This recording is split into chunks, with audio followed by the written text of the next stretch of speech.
அடுத்த 7 நாட்களில் நடக்கும் சந்தோஷமான செய்தி வேண்டுமா? உன்னை சுற்றி இருப்பவர்களால் மட்டுமே நீ வீழ்த்தப்பட்டாய்.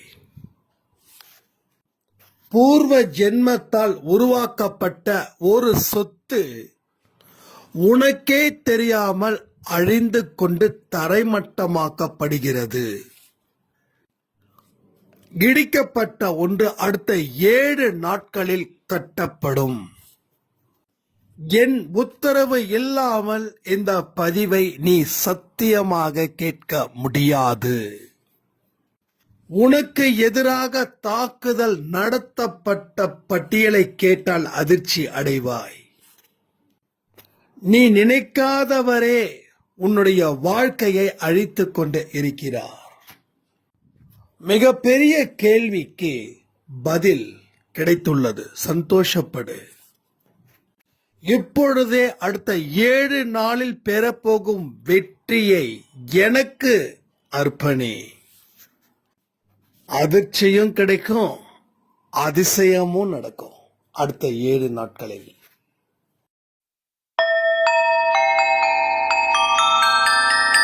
ஓம் சாயிரா சாயிரா, ஓம் சாயிரா சாயிரா, ஓம் சாயிரா சாயிரா, அன்பே சாயிரா, பேரன்பே சாயிரா, அகிலம் தளிக்க ஆத்மா விழிக்க அனுதினம் சாயிரா, எங்கள் அன்பே சாயிரா.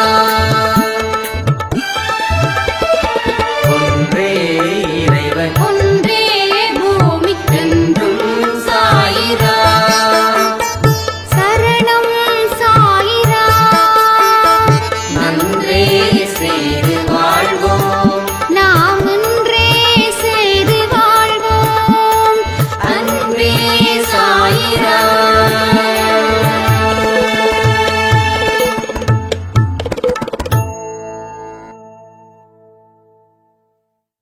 சாய்ராம். என் உயிரின் உயிரானவர்களே, இங்க வாழ்க்கைய எப்படி வாழ்ந்துகிட்டு இருக்கோம்னா, ஏதோ பிறந்துட்டோம், வேற வழி இல்லாம வாழ்ந்துகிட்டு இருக்க அப்படின்னு.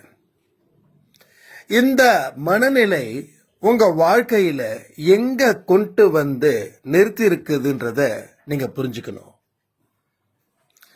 இப்படிப்பட்ட மனநிலைக்கு வந்ததுக்கு காரணமா இருந்த சம்பவத்தையும் தெரிஞ்சுக்கணும். இனி வாழ்க்கை எப்படி இருக்க போகுதுன்றதையும் இந்த பதிவின் மூலமா நீங்க தெரிஞ்சுக்கலாம். சோ இந்த 3 விஷயத்தை பத்தி தான் இன்னைக்கு இந்த பதிவு. ஒரு அற்புதமான, ஒரு அழகான, ஒரு உறுதியான, ஒரு வெற்றிகரமான, ஒரு சந்தோஷமான, ஒரு நம்பிக்கையான வாழ்க்கைய வாழ முடியும் அப்படின்றதுக்கு இந்த பதிவு மிகப்பெரிய ஒரு உதாரணமா உங்க வாழ்க்கையில இருக்க போகுது. அப்போ வாழ்க்கை எப்படியாவது வாழ்ந்தா போதும் அப்படின்னு சொல்றவனுடைய மனநிலை எப்படிப்பட்டதா இருக்கும்னா, பாஸ் பண்ணா போதும் அப்படின்னு ஒரு மாணவன் எப்படி நினைக்கிறானோ அது போலதான் இங்கேயும் இருக்கும். அப்ப பாஸ் ஆனா போதும் அப்படின்ற மாணவன் நிச்சயமா பாஸ் ஆகல, ஃபெயில் ஆகுறான். ஏன்னா அவன் படிக்கிறதே ஒரு 40 மார்க்க ஸ்கோர் பண்ணி தான். அதுல 1-2 கேள்விகள் வரலன்னா இவன் பாடு திண்டாட்டம் தான். என்னைக்குமே ஒரு விளிம்பு நிலையில நின்னுக்கிட்டு அங்க இருந்து நம்ம ஆரம்பிக்க கூடாது, கீழே விழுந்துடுவோம். அது லட்சத்துல 1-2 பேருக்கு தான் அது பாஸ் ஆகும். மீதி இருக்கிற அத்தனை பேருக்கும் தோல்வியை கொடுக்கும். அப்போ ஒரு மாணவன் பாஸ் பண்ணணும்னா அவன் ஓரளவுக்காவது மெனக்கடணும். 100க்கு 100 வாங்குறவனா இருந்தா 100% மெனக்கெடணும். இப்ப 75% மெனக்கெடணும். இப்ப 40% ஒர்க் பண்ணானா அவன் கிடைக்க வேண்டிய ரிசல்ட் 20% மட்டும்தான் இருக்கும். புரியுதா உங்களுக்கு?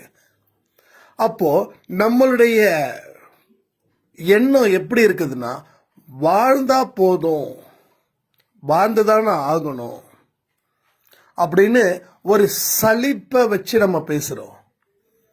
வாழ்ந்தா போதும், வேற என்ன செய்யறது? இதை நீங்க கேள்விப்பட்டு இருக்கீங்களா?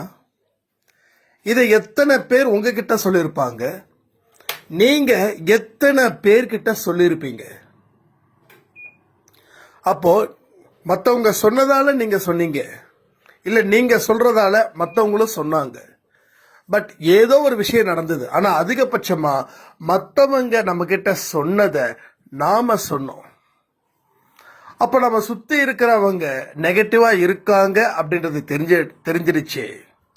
1 இல்ல 2 இல்ல, 10லேருந்து 20 பேர் உங்களை சுத்தி எத்தனை பேர் இருக்கிறாங்களோ அத்தனை பேருமே எதிர்மறை எண்ணம் கொண்ட மனிதர்களா விளங்குகிறார்கள். சோ உங்க வாழ்க்கையை தீர்மானிக்கிறவர் அவரே.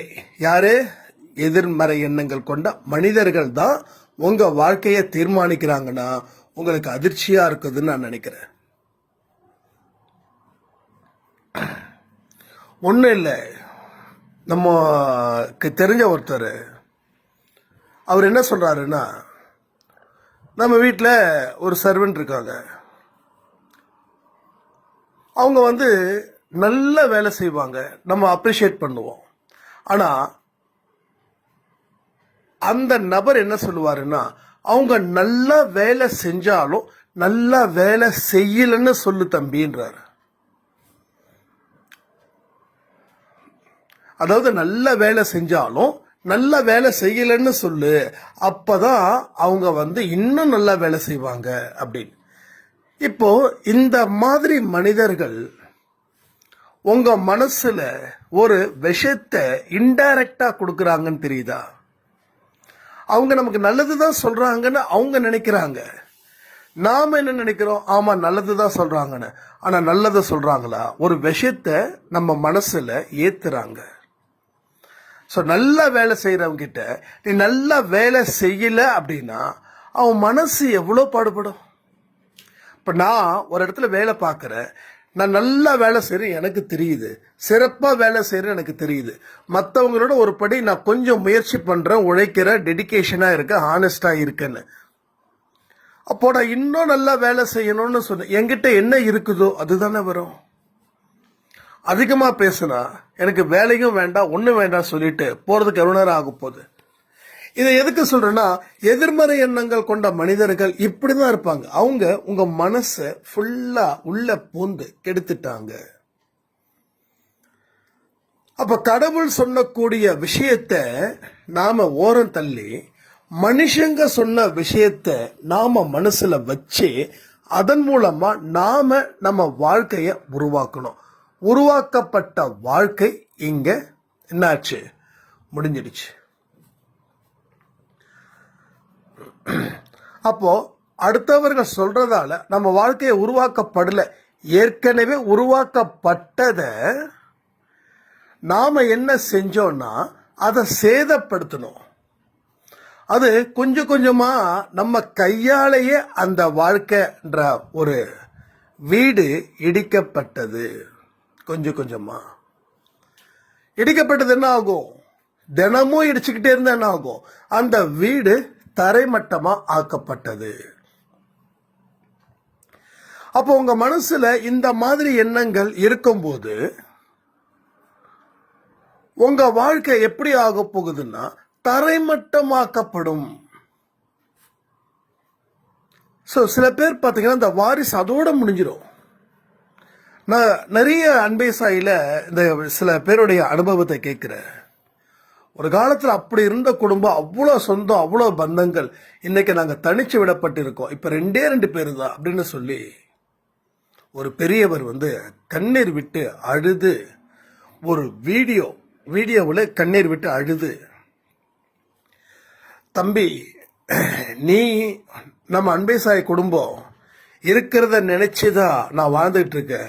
நேரம் கிடைச்சா ஒரு 10 நிமிஷம் இந்த வயசானவங்க கிட்ட பேசணும் போது அந்த வீடியோ கிடைச்ச அடுத்த நிமிஷமே அவர்கிட்ட நான் 1 மணி நேரம் பேசினேன். 1 மணி நேரம்.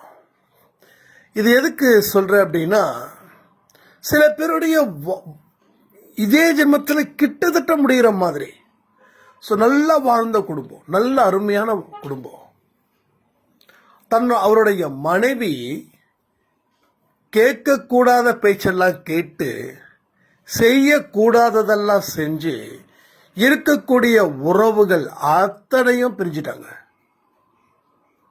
அப்போ என்ன ஆகுது, மற்றவங்க சொல்வதை கேட்கறது நாம நினைக்கிறோம், நம்ம கேட்க மட்டும் செய்யல, நமக்கே தெரியாம கொஞ்சம் கொஞ்சமா செயல்படுத்த ஆரம்பிக்கிறோம்.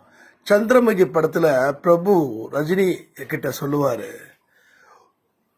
ரஜினி பிரபு கிட்ட சொல்லுவாரு, உன் மனைவி கங்காவை பார், கொஞ்சம் கொஞ்சமா சந்திரமுகியா மாறிக்கிட்டே இருக்காங்கன்னு. So real fact. அந்த மூவி எனக்கு ரொம்ப பிடிச்ச மூவி. பேய் இருக்குதா இல்லையா அப்படின்றத தெளிவுபடுத்தின மூவி அந்த மூவி. அது ஒரு மல்டி பர்சனாலிட்டி எல்லா மனுஷனுக்கும் இருக்கும். சில பேருக்கு அது மேலே வரும், மேலே வந்தால் அது பேய் பிடிச்சிடுச்சு, பிசாசு பிடிச்சதுன்னு சொல்லுவோம். அழகான மூவி, அற்புதமான மூவி. மூட நம்பிக்கை அப்படின்ற ஒரு விஷயம் எங்கே இருந்து பிறக்குது? பேய் இருக்கு, பிசாசு இருக்குது, நிறைய பேர் சொல்லுவாங்க.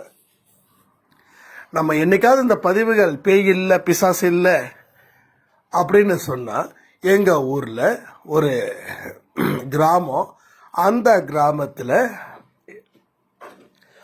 நாங்கள் மசூதிக்கு போயிருந்தோம். அப்போ படிக்கவே தெரியாத ஒரு மனுஷன் இங்கிலீஷ் அவ்வளவு அழகா அவ்வளோ ஃப்ளூயன்சியா பேசுறாரு.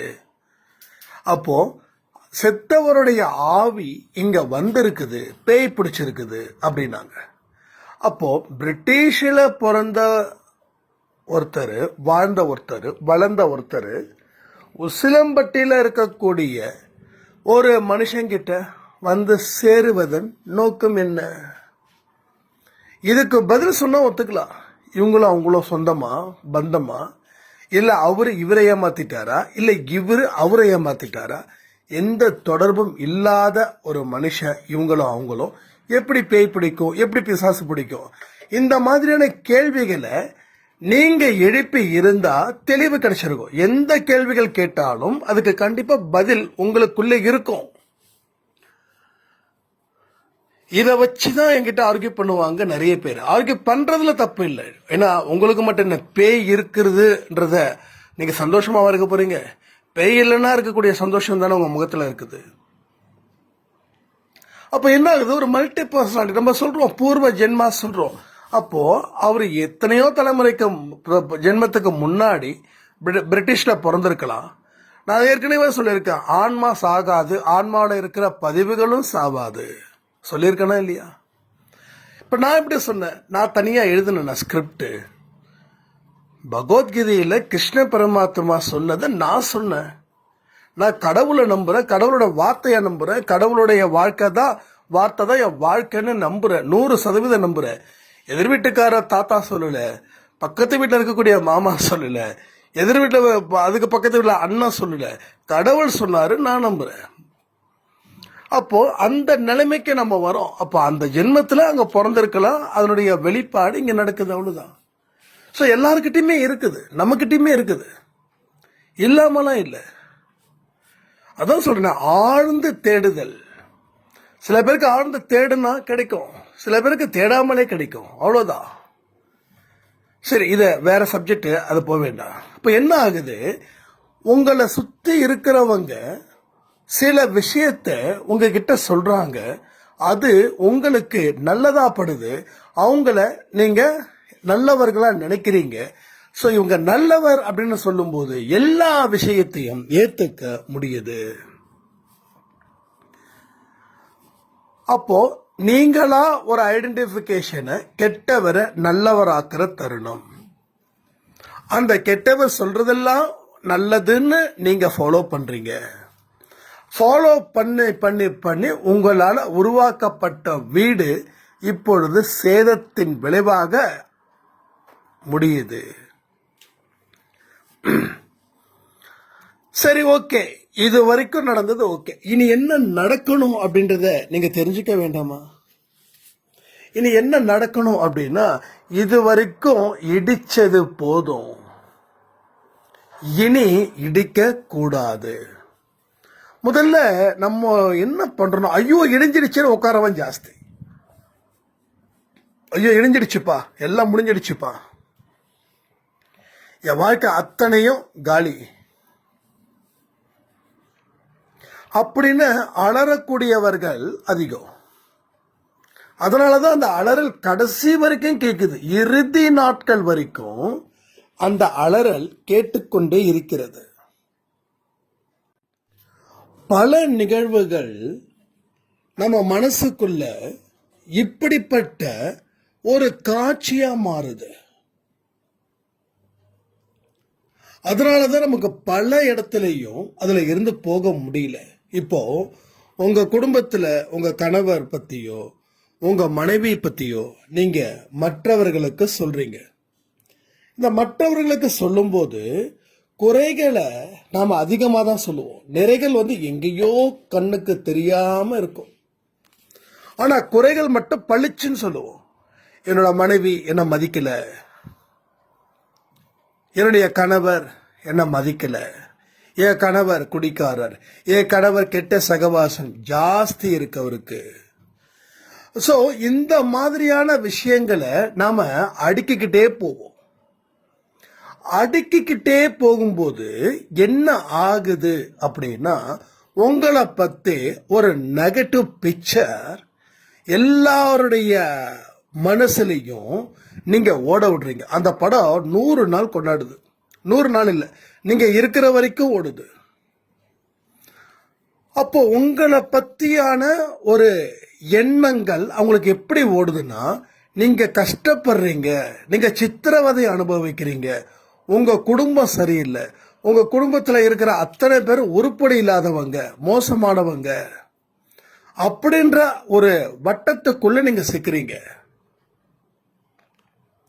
அப்போ இந்த பிரச்சனைக்கு காரணமா இருக்கிறது நீங்க தான். இந்த பிரச்சனைய பத்தி மக்கள் பேசுறதுக்கு காரணம் நீங்க தான். இப்ப நீங்க இந்த பிரச்சனைய பேசுனதுக்கு உங்களை சுத்தி இருக்கிறவங்களும் காரணம். தன்னுடைய குடும்பத்தில் நடந்த 1-2 விஷயத்த சொல்லும்போது நீங்களும் உங்க குடும்பத்தில் இருக்கக்கூடிய 1-2-3 விஷயத்த திருப்பி மற்றவர்களுக்கு சொல்றீங்க. ஸோ இதுதான் இங்க நடக்குது. அப்ப நம்ம வாழ்க்கை உருவாக்கப்படல, ஏற்கனவே உருவாக்கப்பட்டதை தினந்தோறும் அழித்து கொண்டு இருக்கிறோம். இங்க நிறைய பேர் நடக்குது. இங்க கணவரை பத்தி தொடர்ந்து பல பேர்கிட்ட, என் கணவர் இப்படி இருக்காரு, இப்படி இருக்காரு, இப்படி இருக்காரு, 1 இல்லை 2 இல்லை, நிறைய பேர் என்கிட்ட தனிப்பட்ட முறையில் பர்சனலா பேசுவாங்க. அண்ணா இவங்க எப்ப பார்த்தாலும் அவங்க கணவரை பத்தியே பேசுறாங்க, தம்பி எப்ப பார்த்தாலும் அந்த அம்மா இப்படி. ஒருத்தவங்கள 2 பேர் உடனே என்னதான் சொல்றாரோ அப்படின்னு உங்களை யாரையும் நான் குத்தி காட்ட விரும்பல. நான் ஒருத்தவங்க அப்படின்னா அவங்கள டைரக்டா நான் சொல்லிடுவேன். ஆனா நிறைய பேர் அப்படிதான் நடக்குது இங்க. இதை எதுக்கு இதெல்லாம் நம்ம சொல்லக்கூடாதுன்னு நினைக்கிறோம் தெரியுமா? எங்கேயாவது ஒரு பாசிபிலிட்டி உங்க வாழ்க்கைய மாத்தணும்னு வந்தாலும் நீங்க சொன்ன வார்த்தைகள் திருப்பி திருப்பி உங்களையே தாக்குது. உங்களுடைய வாக்கு உங்களையே தாக்குது. அதாவது எதிரிகள் தாக்குனா நாம தடுக்கலாம், நம்மள நாம தாக்குனா நம்ம தடுக்கிறது ரொம்ப கஷ்டம். அப்போ உங்களோட ஒவ்வொரு வாழ்க்கை முறையும் எங்க நிக்குதுன்னா, உங்களை நீங்களே எதிர்த்தாக்குதல நடத்துறீங்க. உங்களை நீங்க எப்ப தாக்குறீங்கன்னே உங்களுக்கே தெரிய மாட்டேங்குது. சோ தொடர்ந்து மனதளவுல அடுத்தவங்க கிட்ட குறை கூறுவதன் மூலமாகவோ இல்ல உங்க வாழ்க்கை இப்படி போயிடுச்சுன்னு நினைப்பதன் மூலமாகவோ திருப்பி திருப்பி உங்களை நீங்களே அடித்து கொண்டு இருக்கிறீர்கள். இப்போ உங்களை திருப்பி அடிக்கிறதுல உங்களுக்கு சந்தோஷமும் உங்களுக்கு கிடைக்குது. ஏன் சொல்லுங்க பார்க்கலாம். என் மன குமரல்களை இன்னார்கிட்ட சொல்லும்போது மனசுல ஆறுதல் கிடைக்குதுன்னு நீங்க சொல்றீங்க. அப்போ ஆறுதலுடைய உச்சபட்ச டெஃபினேஷன் என்னன்னா சந்தோஷம். அப்போ உங்களை குறை சொல்றதுல என் மனசுல இருக்கிற பாரம் போகுதுன்றீங்க, என் மனசுக்கு ஒரு ஆறுதல் கிடைக்குதுன்றீங்க, எனக்கு கொஞ்சம் இப்போதான் நிம்மதியா இருக்குதுன்றீங்க. இதுக்கெல்லாம் காரணம் உங்க குறைகளை மற்றவர்கள்கிட்ட சொல்லும் போது நீங்க சந்தோஷம் அடைகிறீங்க. அப்போ சைக்காலஜிக்கலா யோசிச்சு பாருங்க, நீங்க எந்த நிலைமையில இருக்கிறீங்க, எந்த நிலைமையில இருக்கிறீங்க, எப்படிப்பட்ட வாழ்க்கைய வாழணும்னு தெரியாம அதுல இருந்து விலகி விலகி விலகி இன்னைக்கு கஷ்டப்படுறது, உங்களை திருப்பி திருப்பி தாக்குறதுல நீங்க சந்தோஷம் அடையிறீங்க அப்படின்னா அந்த இடத்துல நாம ஒரு சட்டன் ஸ்டேஜுக்கு மேல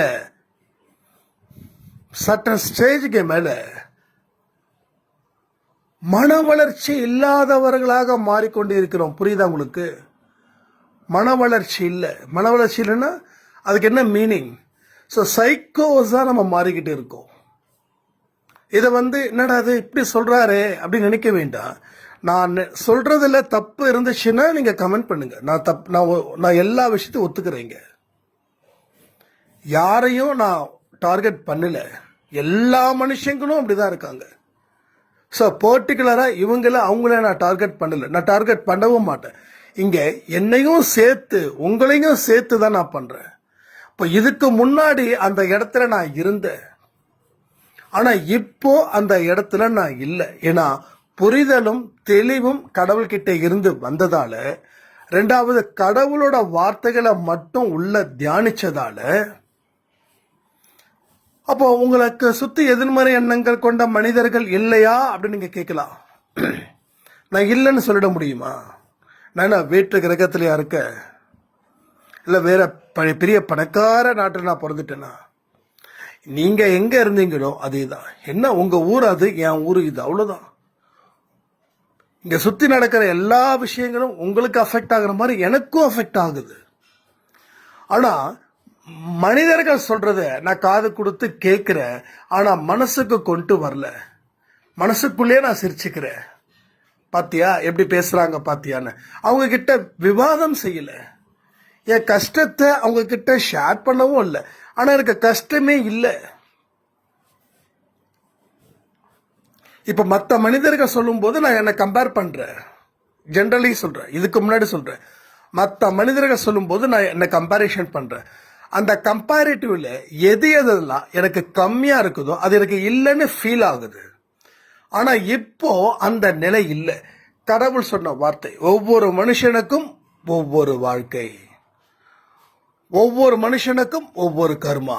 உனது பாதை வேறு, அவனது பாதை வேறு. உனது வீட்டு திசையை நோக்கி நீ போ, அவன் வீட்டு திசையை நோக்கி அவன் போகட்டும். அவன் வீட்டு திசையை நோக்கி நீ போகாது, அது உன் வீடு இல்லை. அப்போ உன் வீடு இல்லைன்னா உன்னுடைய கர்மா அவன் கர்மா வேறுபட்டது. அவன் 2 வருஷத்துல டெவலப் ஆகுறானா, நான் 5 வருஷத்துல டெவலப் ஆகுறேன்.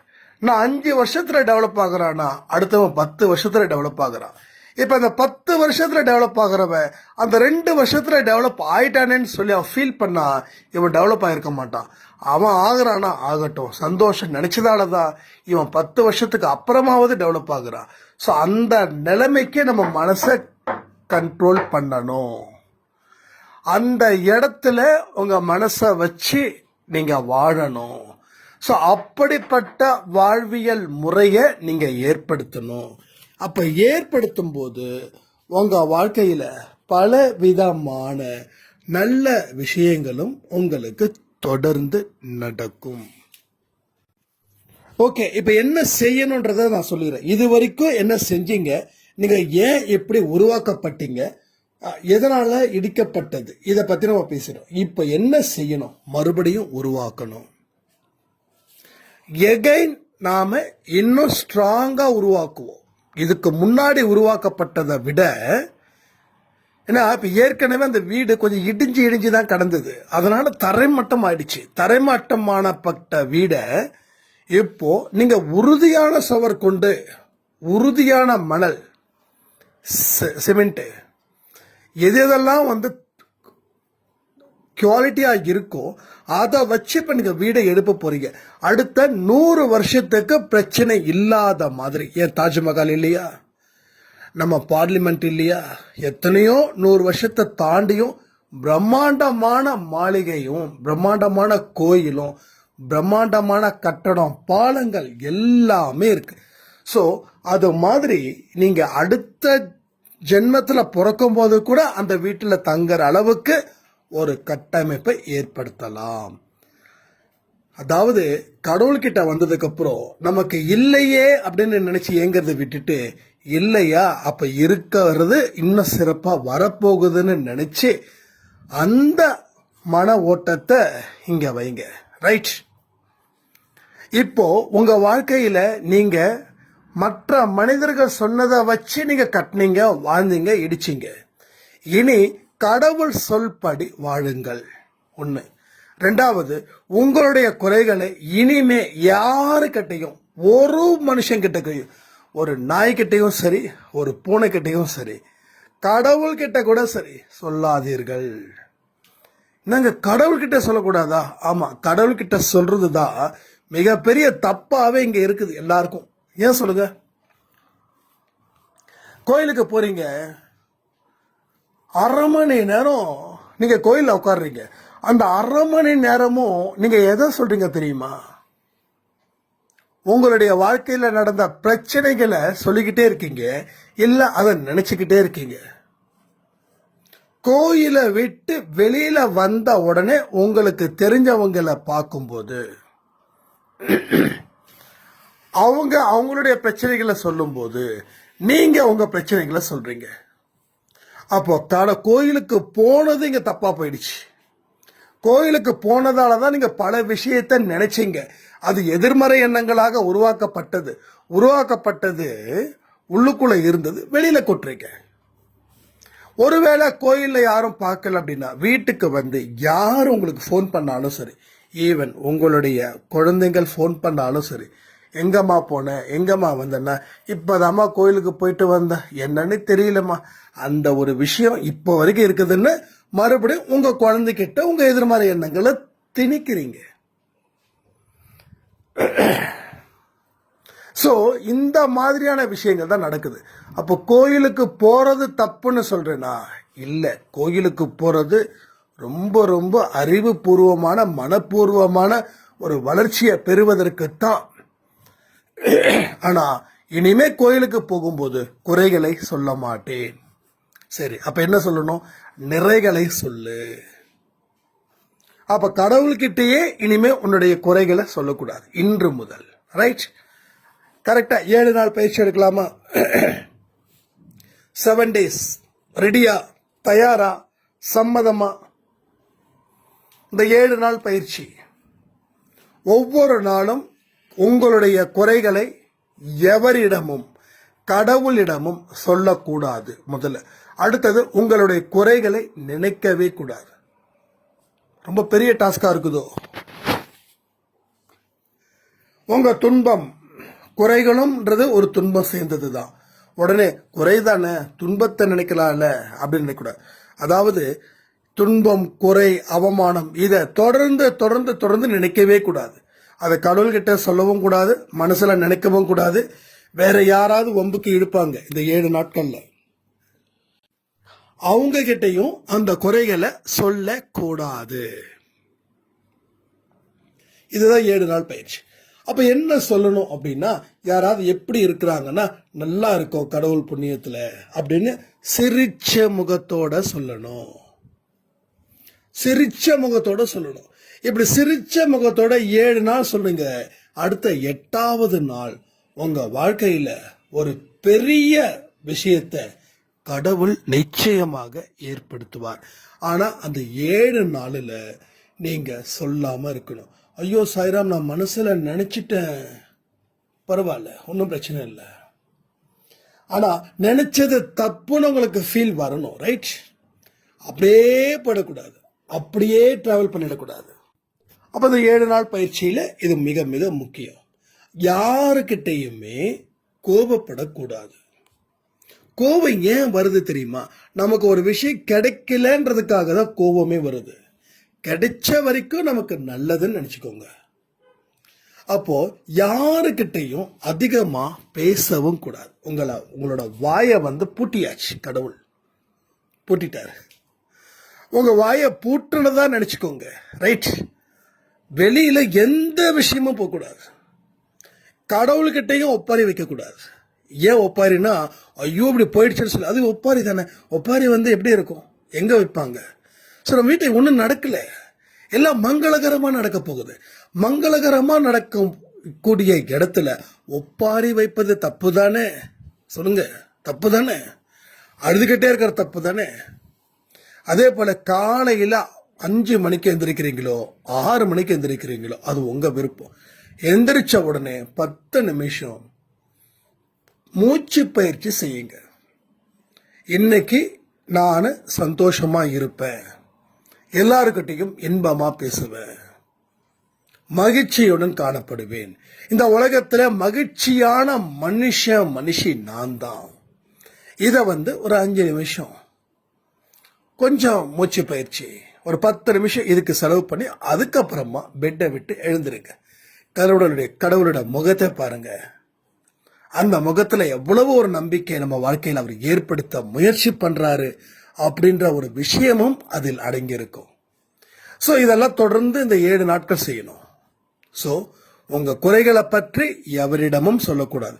இப்படிலாம் பண்ணும்போது இடிக்கப்பட்ட வீடு மெல்ல மெல்ல கட்டப்படுகிறது. கட்டப்பட்ட வீடு எவராலையும் இடிக்கவே முடியாது. அப்ப அந்த இடத்துல மன உறுதியோடு இருக்கணும். கடவுளுடைய வார்த்தைகளை மட்டும்தான் நீங்க கேட்கணும்னு சொல்லி இந்த பதிவை நான் முடிக்கிறேன். ஜெய் சாய்ராம்.